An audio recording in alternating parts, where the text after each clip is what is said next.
Now on Denver 7 News, a Weld County deputy killed in a tragic traffic accident is finally laid to rest. It was such an unnecessary loss to the community and a huge, huge loss to the community. Plus, new changes coming to a major Denver street, making it easier for Coloradans to safely commute by bike. We'll get more people out of their cars who are interested, and they won't be afraid anymore. And 'tis the season for Colorado sports teams. How all the action this weekend is giving some Denver businesses a big boost. I love the fans of sports, and I feel like that's what makes my world go round. That's what puts bread and butter on the table for all of us. Good evening and thanks for watching Denver 7 News at 5. I'm Bayan Wang. A Weld County Sheriff's deputy has been laid to rest. Alexis Hynutz was killed in a hit-and-run crash this past Sunday, just 1 week before her 25th birthday. Denver 7's Christian Lopez shows us how the community came together to honor her this morning. My heart is so broken, and it was such an unnecessary loss to the community and a huge, huge loss to the community. David Cross stopped by to pay his respects during a procession honoring Deputy Alexis Hynutz. It meant a lot to me because I know what it's like to lose a child, a young child, and my heart goes out to the family, to the friends, and to all of the community. Deputy Hynutz was struck by a car while riding her motorcycle to work on Sunday, a week shy of her 25th birthday. The procession departed from the Weld County Jail where she worked as a detentions deputy, ending at Foundations Church in Loveland, where loved ones said their final goodbyes during a private funeral. Cross sharing this message with them. I'm so deeply sorry. Just keep your faith. Keep your faith. That'll get you through. That's what kept me through, or got me through. That, family, and friends. Reporting in Loveland, I'm Christian Lopez, Denver 7.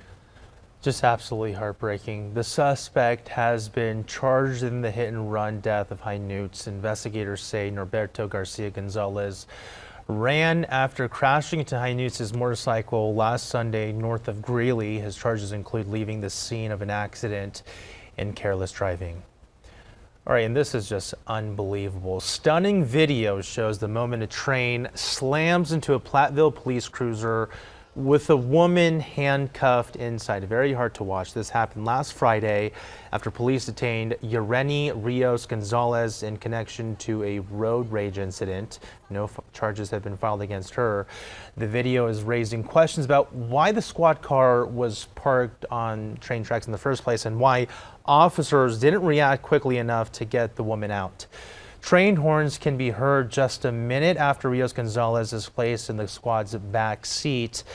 Over the next 15 seconds, the horns become louder and louder and louder before officers finally react.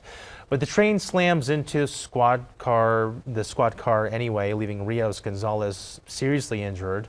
Her attorney tells Denver 7 that she saw the train and tried to alert police. The most alarming thing for me is that you can hear the train coming. And it's at nighttime and the train has lights also. So you can both hear and see the train coming.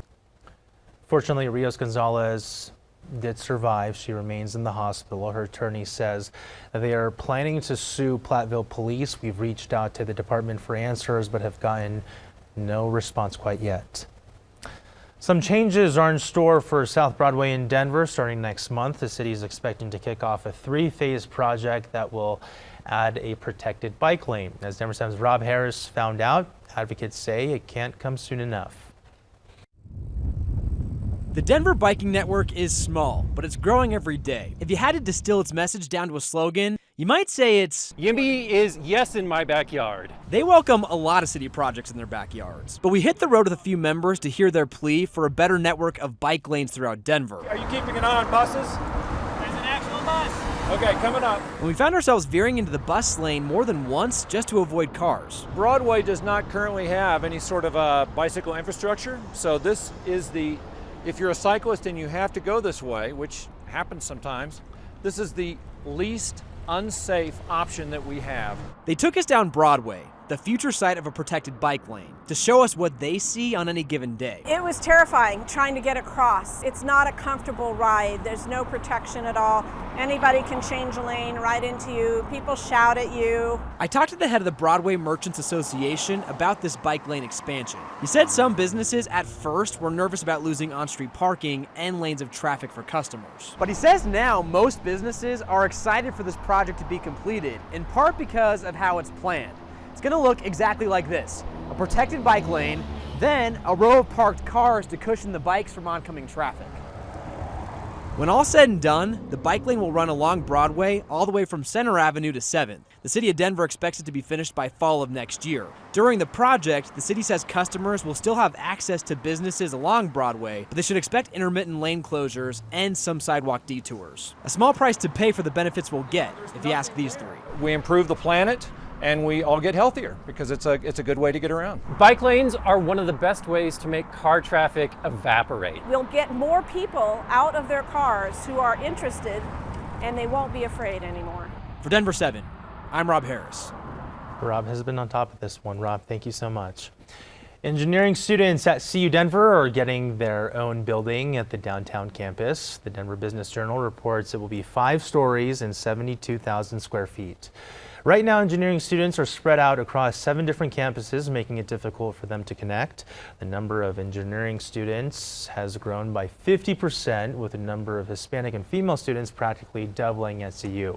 The Downtown Denver Partnership says the plans aren't just good for the students, they could also benefit the entire region.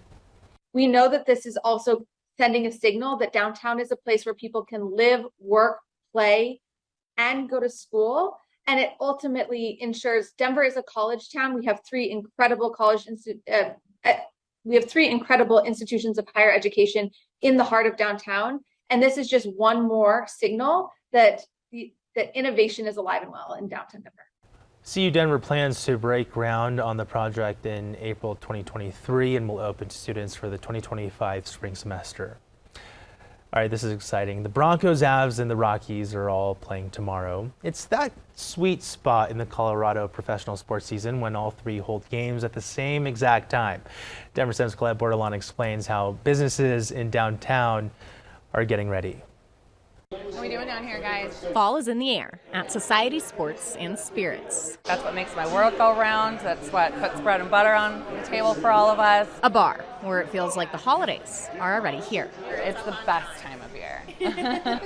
And manager Chantel Buck has a present headed her way. The Avalanche's first preseason game tomorrow. Gearing up for a busy season where all their screens will be needed. We actually do all of our hiring in August, right before football season, to get ready for football, Avs, the whole shebang.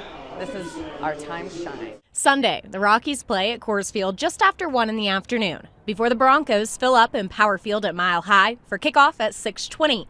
Then the Avs' first preseason game at Ball Arena at 7. Got to see our boys get ready for next season. With Avs fans starting early and young. He's already been to 2 games.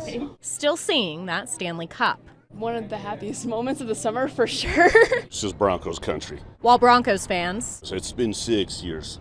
6 years, guys. It's time to turn it around. ...have high expectations for their team. Russell Wilson, that's another coach you have on the field. Maybe let him do what Manning used to do here, right? Improvise, call a play, bring his experience in. Questions about the seasons that fill up bars with an energy you can feel. Strangers come together, so it's really nice to share that with other people that you don't know. Where the more, the merrier. We have so many receivers and so many TVs, there's always room for another game. And where Denver teams will dominate a Sunday that might feel more like a holiday. Colette Bordelon, Denver 7. How fun it would be to be at one of those games. All right, coming up on Denver 7 News, interest rates are up again, unfortunately, and the stock market took a tumble Friday. We take a look at how conditions are revamping fears of a global recession. Plus, can you handle the heat? Thousands of people in Pueblo are finding out if they can at a tasty annual event. Oh, I can't. Temperatures in the low 80s for us this afternoon. Lots of sunshine here across the state. And things are about to change into the next couple of days. I'll even have your Bronco forecast and let you know what the weather looks like for tomorrow coming up.